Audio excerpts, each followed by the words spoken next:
యుద్ధాలు చావులు, కుట్రలు కుతంత్రాలు, ఘోరాలు నేరాలు, చరిత్ర నిండా చెదలు పట్టిన సారం. హిస్టరీ అంటే ఇంతేనా? ఇప్పటి మనుషులకు కళా పోషణ ఉందో లేదో తెలీదు, కానీ ఒకనాటి మనిషి మాత్రం కళా తపస్వే. అందుకే వర్తమానాన్ని వెక్కిరించే అద్భుత చారిత్రక సత్యాలు గతంలోంచి తుంగి చూస్తాయి.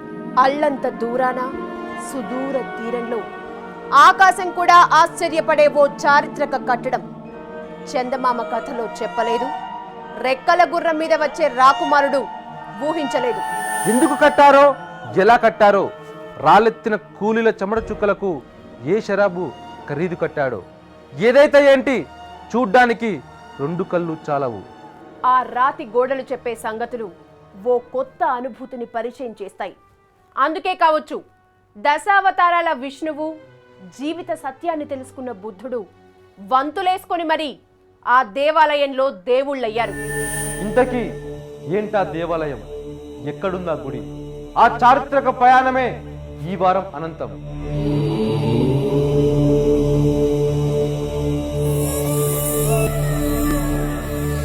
మనిషి ఊహాశక్తి కూడా ఏదో ఒక మలుపు దగ్గర ఆగిపోతుంది.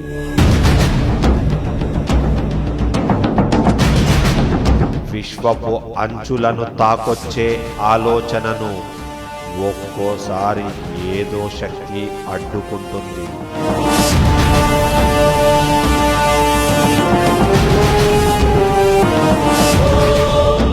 ఎలా జరిగిందో, ఎందుకు జరిగిందో అన్న ప్రశ్నలకు సమాధానాలు ఉండొచ్చు, లేకపోవచ్చు. చాలాసార్లు గతం చూసిన అనుభవం జ్ఞాపకంలా కళ్ళ ముందు కనబడుతుంది. ఆ కాలపు వైభవం వర్తమానానికి బహుమానంగా అందుతుంది. కరిగిపోయిన కాలం ఇచ్చిన బహుమతే అంకర్ వాట్ దేవాలయం.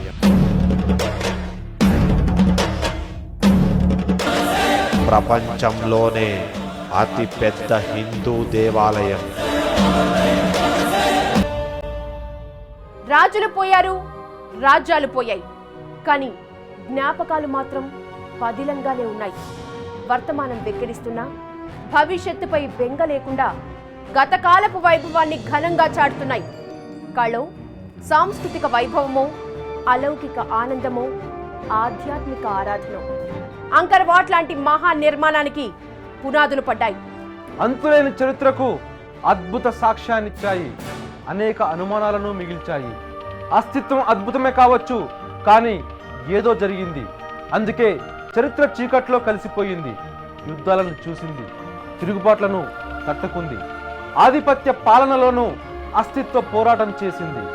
సామ్రాజ్యవాదం అరుదుగానో పొరపాటుగానో కాస్త మంచి చేసింది. అందుకే జ్ఞాపకాల నుంచి కూడా డిలీట్ అయిన అంకర్ వాట్ ఉనికి బయటపడింది. భూమి మీద మనిషి కట్టిన అద్భుత నిర్మాణం ఒకటుందని నిరూపించింది.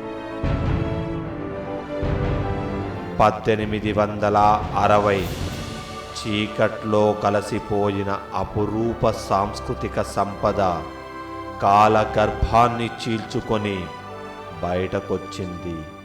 మోడువారిన చరిత్రకు వసంతం వచ్చింది.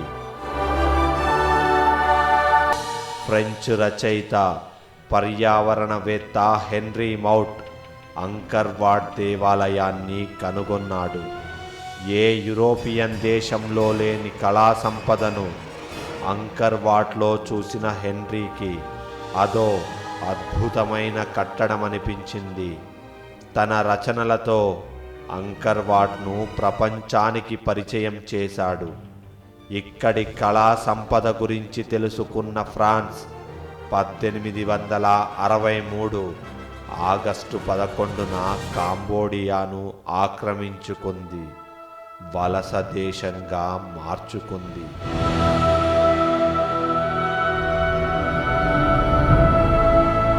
అంకర్ అంటే ఊరి పేరు, వాట్ అంటే దేవాలయం. ఇది హిందూ దేవాలయమే అయినా ఇప్పుడు బౌద్ధుల ఆధీనంలో ఉంది. కాంబోడియాలో మెకాంగ్ నదీ తీరంలో ఆకాశాన్ని సవాల్ చేస్తూ నిలుచుంది. సీమ్ రీప్ నగరానికి 5 కిలోమీటర్ల దూరంలో 5.5 కిలోమీటర్ల వైశాల్యంలో కులేన్ పర్వత పాదాల కింద ఈ గుడి ఉంది. 1024 మీటర్ల పొడవు, 802 మీటర్ల వెడల్పు, 4.5 మీటర్ల ఎత్తుతో చుట్టూ ప్రహరీ గోడ ఉంటుంది. భారత్లోని దేవాలయాల్లో ఉన్నట్టే అంకర్ వాట్ గోడలపై కూడా అద్భుతమైన శిల్పాలున్నాయి. 4 గోడలతో కట్టిన బ్యాస్ రిలీఫ్స్ మంటపంలో హిందూ పురాణ గాథల్ని చూడొచ్చు. తూర్పున ఉన్న మంటన్ గ్యాలరీలో రామాయణ మహాభారతంలోని ఘట్టాల శిల్పాలు, క్షీరసాగర మథన చిత్రాలు కనిపిస్తాయి. ఆలయం తూర్పున మనిషి పుట్టుక, దేవుని అవతారాల గురించి తెలిపే శిల్పాలు, పశ్చిమాన ఉన్న మంటపం గోడలపై యుద్ధాలు, మరణాల గురించి చెప్పే కళాఖండాలు కనిపిస్తాయి.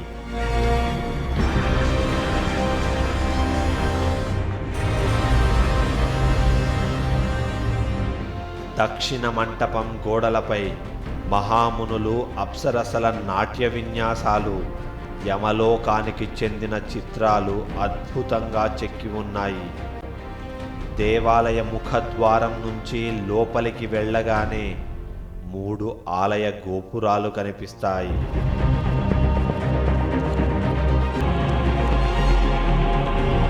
మధ్య గోపురం నుంచి ప్రయాణిస్తే అనేక గోపురాలను చూడొచ్చు. ఈ ఆలయంలో సూర్యోదయం అద్భుతంగా ఉంటుంది. గోపురాలను దాటుకొని ప్రసరించే సూర్యకిరణాలు ఓ సుందర దృశ్యాన్ని కళ్ళ ముందు నిలుపుతాయి. రాజవ్వాలన్న కోరిక ఓ చరిత్రను మార్చింది. ఆలోచనను మార్చిన ఆధ్యాత్మికత అంకర్ వాట్ నిర్మాణానికి ప్రేరణ అయ్యింది. తరాలు మారినా తరగని సంపదను ఇచ్చింది. నిర్మాణంలోనే కాదు, సాంప్రదాయంలో కూడా అంకర్ వాట్ వైవిధ్యంగానే ఉంటుంది. మేరు పర్వతంపై ఎలా ఉంటుందో అలాంటి పరిస్థితులనే భూమి మీద సృష్టించి దేవాలయాన్ని నిర్మించారు. సాధారణంగా ఏ గుడి అయినా తూర్పు దిక్కుకు ఉంటుంది, కానీ అంకర్ వాట్ దేవాలయ ముఖద్వారం మాత్రం పశ్చిమం వైపు ఉంది.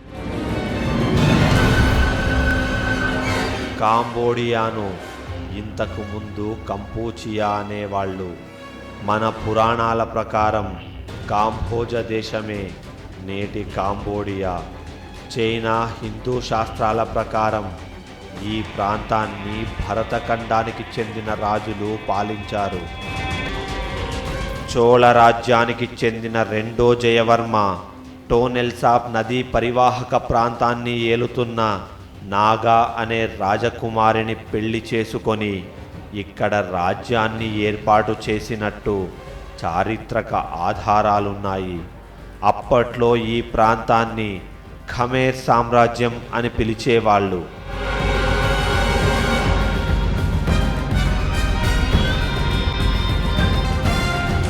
అంకర్ వాట్ ఆలయానికి శతాబ్దాల చరిత్ర ఉంది. తమిళనాడుకు చెందిన చోళరాజుల నిర్మాణ పద్ధతులు ఈ దేవాలయంలో కనిపిస్తాయి. 12వ శతాబ్దంలో ఖమేర్ సామ్రాజ్యాన్ని పాలించిన రెండో సూర్యవర్మన్ కాలంలోనే ఈ ఆలయ నిర్మాణం జరిగిందని చరిత్రకారులు నమ్ముతారు. 14 ఏళ్ల వయసులోనే మేనమామపై తిరుగుబాటు చేసి సింహాసనాన్ని ఎక్కాడు సూర్యవర్మ. ఖమేర్ రాజులు శివుణ్ణి పూజిస్తారు. సూర్యవర్మన్ మాత్రం విష్ణువును కొలిచాడు. శివుడి కంటే రాక్షస సంహారం చేయడానికి అవతారాలెత్తిన విష్ణువు అంటేనే సూర్యవర్మన్కు ఇష్టం. నమో నారాయణాయ. ఇది అతడిలోని యుద్ధకాంక్ష వల్ల మారిన భక్తి. అందుకే అవతార పురుషుడి కోసం ఏదైనా అద్భుతం చెయ్యాలనుకున్నాడు. అప్పుడే అంకర్ వాట్ నిర్మాణానికి పునాది పడింది. రెండో సూర్యవర్మన్ రాజు కావడానికి ముందే ఖమేర్ సామ్రాజ్యంలో దాదాపు 700 దేవాలయాలున్నాయి. వాటన్నింటినీ మించిన రూపం కట్టడానికి ఇవ్వాలనుకున్నాడు సూర్యవర్మన్. తన శక్తి సామర్థ్యాలను చూపించుకోవడంతో పాటు చనిపోయిన తర్వాత స్వర్గంలో దేవుళ్ళ సరసన స్థానం సంపాదించుకునే లక్ష్యంతో అంకర్ వాట్ నిర్మాణాన్ని ప్రారంభించాడు. తాను నిర్మించే కట్టడం శాశ్వతంగా ఉండాలనుకున్నాడు సూర్యవర్మన్. అందుకే అన్ని రకాల వాతావరణాలకు తట్టుకొని కాలాన్ని జయించేలా దేవాలయం ఉండాలని భావించాడు. అందుకే కలపతో కాకుండా రాయితో అంకర్ వాట్ను నిర్మించాడు. హిందూ పురాణాల ప్రకారం దేవుళ్ళు నివాసముండే మేరు పర్వతం ఉన్నట్టు అంకర్ వాట్ డిజైన్ ఉంటుంది.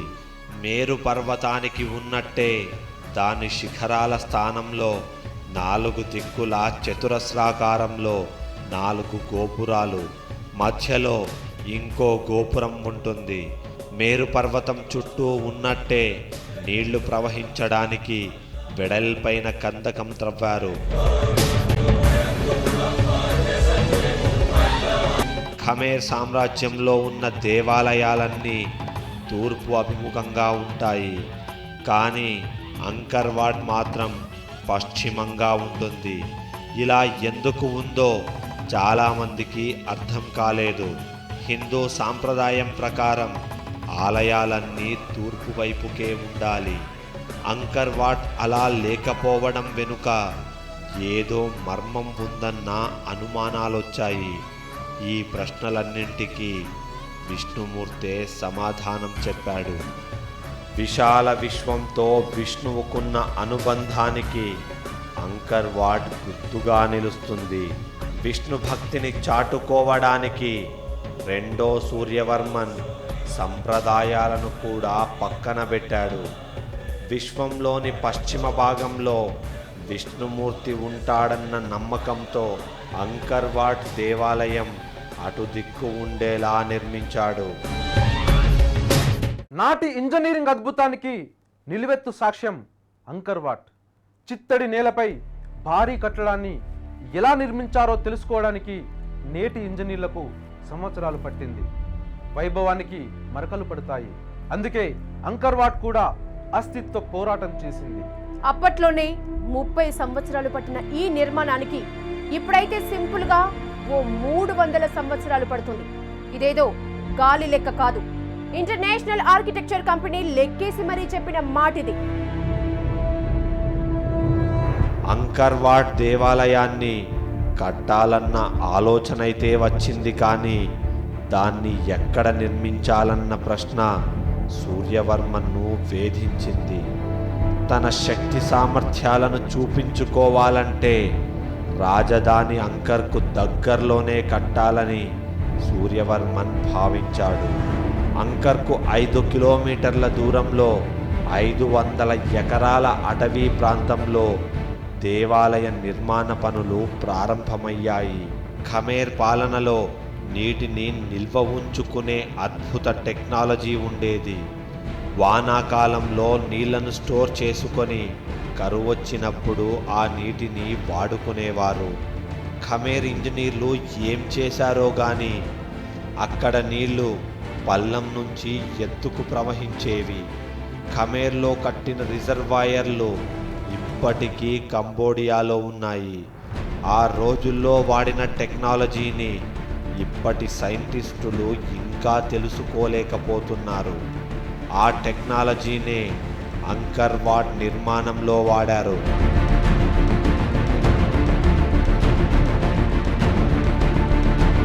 కంబోడియాలో వర్షపాతం ఎక్కువ, వరదలు ముంచెత్తుతాయి. దీంతో ఇక్కడి నేలంతా చిత్తడిగా ఉంటుంది. కానీ కట్టబోయేది భారీ దేవాలయం. రాళ్లతో నిర్మించాలి. 1000 టన్నుల బరువుంటుంది.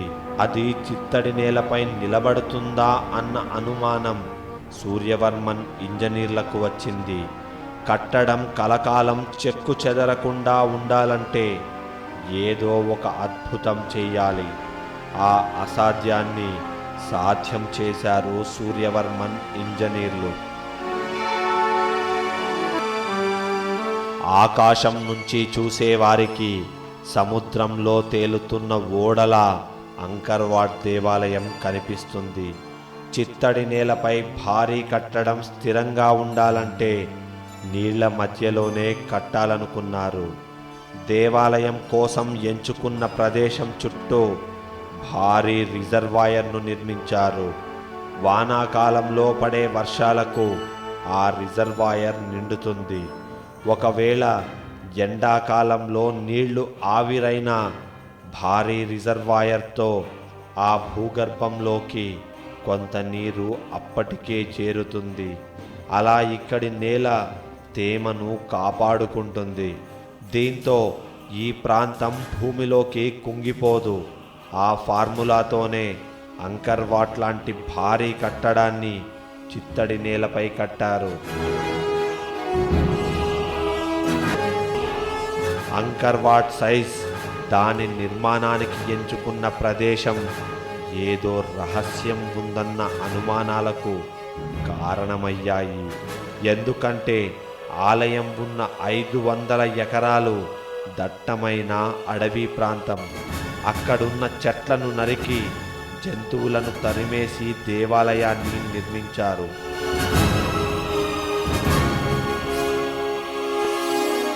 దీంతో పాటు 60 కిలోమీటర్ల దూరంలో ఉన్న ఓ గుట్టను తొలచి అక్కడి రాళ్లను తీసుకొచ్చి గుడి కట్టారు. ఇదంతా 30 సంవత్సరాల్లోనే జరిగింది. తన సామ్రాజ్యంలోని ప్రతి ఇంటి నుంచి ఒక మనిషిని అంకర్వాట్ ఆలయ నిర్మాణానికి సూర్యవర్మన్ ఉపయోగించుకున్నాడని శాసనాలు చెబుతున్నాయి. ఇంతేకాదు, భారీ సంఖ్యలో ఏనుగులను వాడారు. అయినా టెక్నాలజీ లేని కాలంలో మనుషులు ఏనుగులను ఉపయోగించి అంత భారీ కట్టడాన్ని 30 సంవత్సరాల్లోనే ఎలా కట్టారన్నది ఇప్పటికీ పెద్ద మిస్టరీ. అంకర్వాట్ దేవాలయాన్ని మనుషులతోనే ఎలా కట్టారన్న ప్రశ్నలకు సూర్యవర్మన్కున్న అతీత శక్తులే కారణమన్న సమాధానం వస్తుంది. విష్ణు భక్తుడైన సూర్యవర్మన్కు ఆ అవతార పురుషుడే సహాయాన్ని పంపాడని స్థానికులు చెప్పుకుంటారు. అంకర్వాట్ దేవాలయం గోడలపై ఉన్న చిత్రాలే ఇందుకు సాక్ష్యం అంటారు. అయితే సైంటిస్టుల వాదన అంకర్వాట్పై ఉన్న అనుమానాల్లో కొత్త కోణాల్ని తెరపైకి తెస్తోంది. అంకర్వాట్ దేవాలయాన్ని జీవిత లక్ష్యంగా పెట్టుకున్న సూర్యవర్మన్ అది తీరకుండానే చనిపోయాడు. దేవాలయంలో మూల విరాట్గా మహావిష్ణు కొలువైన ఏ రోజు ధూపదీప నైవేద్యాలకు నోచుకోలేదు. ముచ్చటపడి కట్టుకున్న వ్యక్తి అంత్యక్రియలకు అంకర్వాట్ వేదిక అయ్యింది.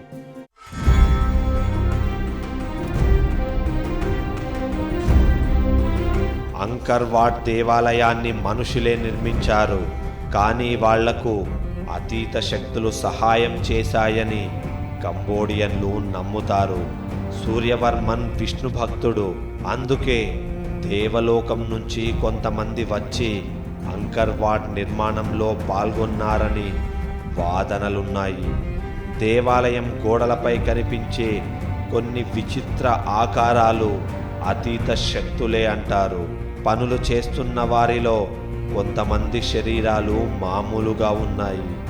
మరికొంతమంది మాత్రం భారీ దేహాలతో ఉన్నారు. అంకర్వాట్ నిర్మాణానికి ఖమేర్ సామ్రాజ్యం నుంచి మాత్రమే మనుషులను పిలిపించారు. అలాంటప్పుడు ఆ గోడలపై ఉన్నదెవరు? దీనికి ఏ చరిత్రకారుడు, ఏ సైంటిస్టు సమాధానం చెప్పలేకపోయారు. అంకర్వాట్ దేవాలయంలో వాడిన శిలలు భారీ పరిమాణంలో ఉంటాయి. మోడ్రన్ హెవీ క్రేన్లు కూడా వాటిని పక్కకు జరపడానికి చాలా సమయం పడుతుంది. ఎలాంటి టెక్నాలజీ లేని కాలంలో వాటిని ఎక్కడో 50 కిలోమీటర్ల దూరంలో ఉన్న క్వారీ నుంచి ఎలా తీసుకొచ్చారన్న ప్రశ్న చాలామందికి వచ్చింది. దీనికి చరిత్రకారులు చెప్పిన సమాధానం ఏనుగులు. అవును, ఏనుగుల సహాయంతో క్వారీల నుంచి వాటిని నిర్మాణ స్థలానికి తీసుకొచ్చారు. వర్షాకాలంలో అయితే నీటి కాలువల్లో వెదురుతో చేసిన భారీ తొట్టెలలో శిలలను వేసి షార్ట్కట్లో తరలించారు. మిగతా కాలాల్లో ఏనుగులతోనే శిలలను తీసుకొచ్చారు. అంకర్ వాట్ దేవాలయ నిర్మాణాన్ని ప్రతిష్టాత్మకంగా తీసుకున్న సూర్యవర్మన్ అది పూర్తి కాకుండానే చనిపోయాడు. అతడి ఆఖరి కోరిక ప్రకారం దేహాన్ని రాతిపేటికలో ఉంచి మధ్య గోపురంలోని విష్ణువు మూల విరాట్టు కింద పాతిపెట్టారు. ఆ సమయంలో విష్ణుమూర్తి విగ్రహం కళ్ళు తెరుచుకున్నాయని స్థానికులు చెబుతారు. దేవాలయం పూర్తి కాకపోయినా సూర్యవర్మన్ లక్ష్యం మాత్రం నెరవేరిందంటారు. ఆయనకు స్వర్గంలో స్థానం దొరికిందని కంబోడియన్లు నమ్ముతారు. అసలు అంకర్ వాట్ను ఎందుకు నిర్మించారన్న దానిపై చరిత్రకారులకు క్లారిటీ లేదు. పూజా పునస్కారాలకైతే తన దేహాన్ని గుడిలో ఖననం చేయాలని సూర్యవర్మన్ ఎందుకు కోరుకున్నాడన్నది డౌట్. తన అంత్యక్రియలకు అంకర్ వాట్ను వేదిక చేసిన సూర్యవర్మన్ దాన్నే మెమోరియల్ ప్లేస్గా మార్చేశాడు. సూర్యవర్మన్ చనిపోయిన తర్వాత ఖమేర్ సామ్రాజ్యంపై పొరుగు దేశాలు దండయాత్రలు చేశాయి. దీంతో అంకర్ నగరాన్ని ఖమేర్ పాలకులు ఖాళీ చేశారు. ఓ అద్భుత కళా సంపద మట్టిలో కలిసిపోయింది. కాలంతో పాటే దాని ఉనికిని స్థానికులు మర్చిపోయారు. ఫ్రెంచ్ పాలనలో అంకర్ వాట్ మళ్ళీ ఉనికిలోకి వచ్చింది. కానీ ఆ టైంలో ఈ ప్రాంతంలో బౌద్ధ మతం ఎదిగింది. థరవాడ బౌద్ధులు అంకర్ వాట్ను వాళ్ళ ప్రార్థనాలయంగా మార్చుకున్నారు. నాటి నుంచి విష్ణువు కొలువైన దేవాలయంలో తథాగతుడి బోధనలు వినిపిస్తున్నాయి. అంకర్ వాట్ను కాపాడుకోవడానికి ప్రపంచ దేశాలు ప్రయత్నిస్తున్నాయి. భారత్ కూడా ఇందులో కీలకంగా పనిచేస్తుంది. ఎందుకంటే చరిత్ర ఇచ్చిన చెరిగిపోని బహుమానం అది. వేల సంవత్సరాల పాటు ఆటుపోటలు ఎదుర్కొని కాలానికి ఎదురు నిలిచింది. కాపాడుకోవాలన్న ఆలోచన ఉన్నన్ని రోజులు అంకర్ వాట్ అద్భుత కట్టడంగా ఉంటుంది. గతకాలపు వైభవాన్ని ఘనంగా చాటుతుంది. ఇది ఈ వారం అనంతం. మరో అనంతంలో మళ్ళీ కలుద్దాం. Keep watching V6 news.